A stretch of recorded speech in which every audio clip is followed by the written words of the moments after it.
Ayun nga mga kadiskarte, ito na naman yung routine ko dahil araw na naman ng Sabado. So dito na naman ako sa tambayan ko tuwing gabi. Dito ako sa palengke mga kadiskarte dahil 5 araw lang naman yung pasok ko, Monday to Friday lang naman. So every Saturday nandito ako sa palengke mga kadiskarte at ako yung tatao dito. Ang ginagawa ko dito mga kadiskarte ay pinagpahinga ko pala yung iba kong tauhan.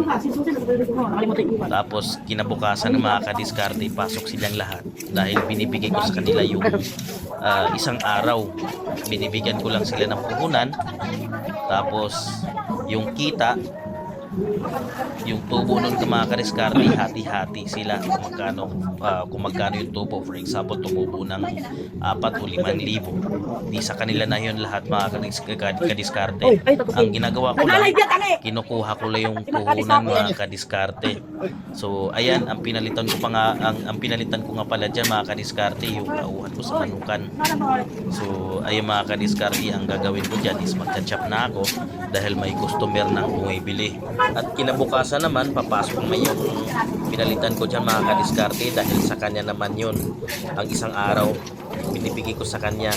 So, ibig sabihin mga kadiskarte, bayaran lang nila yung pwesto, tubig, kuryente, yung plastic, yung expenses lahat.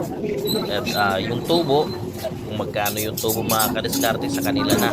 So, wala na akong pakialam doon mga kadiskarte dahil yan yung pakonsuelo ko sa kanila dahil sila naman yung bumubuhay dyan sa pwesto na yan dahil ako may trabaho ako Monday to Friday mga kadiskarte.